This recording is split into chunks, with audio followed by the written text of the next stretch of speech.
Charles de Foucauld was born to an ancient French aristocratic family on September 15, 1858.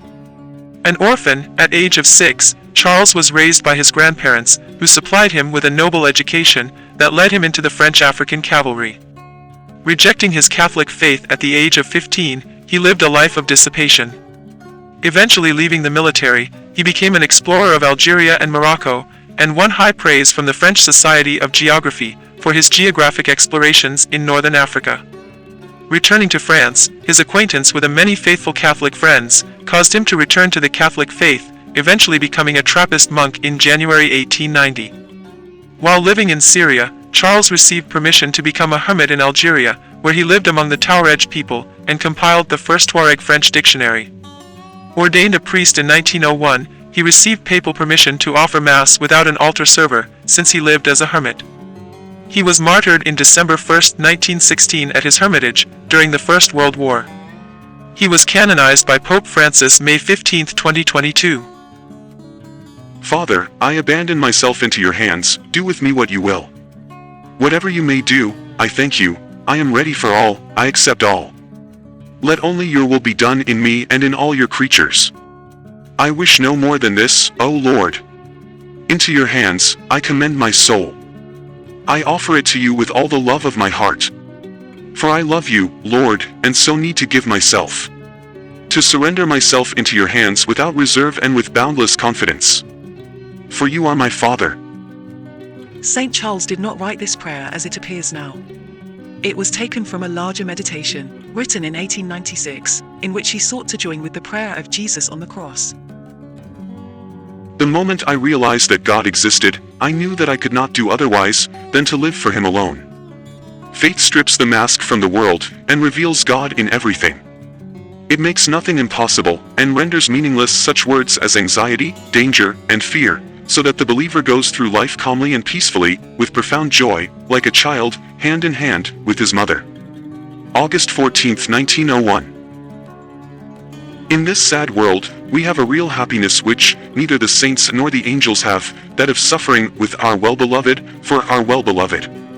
However hard this life may be, however long these sad days may be, however consoling the thought of this good valley of Josaphat may be, let us not be more eager than God wishes, to quit the foot of the cross. Good cross, said St. Andrew. Since our Master has deigned to make us feel, if not always the sweetness of it, at least its beauty and necessity for him who desires to love him, let us not wish to be freed from it sooner than he wishes. However, God knows that the day when this exile ends, will be welcome, for there is more strength in my words than in my heart. February 6, 1890. He saw the present and the future, and every moment in the lives of all men, and his sacred heart already felt that immense sorrow, which was his lot during all his mortal life, at the sight of the sins, ingratitude, and damnation of so many souls. And he felt also, along with the deep consolation afforded him by his mother's holiness, a lesser but real consolation at the sight of many holy souls, of all the souls who had loved him, and would one day love him, of all the hearts which unite with that of Mary, to try and throb only for him. Shall we be these, dear Father?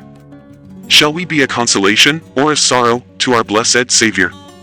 If Christmas is the beginning of our joys, it is the beginning of the sorrows of Jesus. Christmas is only 8 days from the circumcision. Bethlehem is only 8 kilometers from Jerusalem.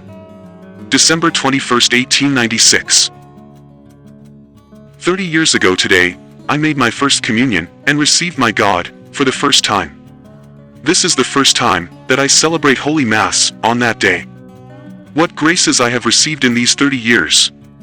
How good God has been! How many times I have received Jesus, with these unworthy lips! And lo, here I hold him in my poor hands. He puts himself into my hands. And now, I officiate at an oratory. Night and day, I have the holy tabernacle. I possess it, so to speak, as mine alone. Now, every morning, I consecrate the Holy Eucharist, every evening I give benediction with it. And here, at last and above all, I have permission to make a foundation. What graces!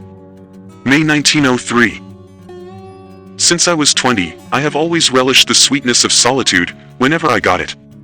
Even in my non-Christian days, I loved the solitude of beautiful nature, along with books, but now, all the more, when the sweetness of the invisible world prevents one's solitude from ever being lonely. The soul is not made for noise, but for meditation, and life ought to be a preparation for heaven, not only by meritorious works, but also by peace and recollection in God. But man has launched out into endless discussions. The little happiness he finds in loud debates is enough to show how far they lead him away from his vocation. Circa December 1911.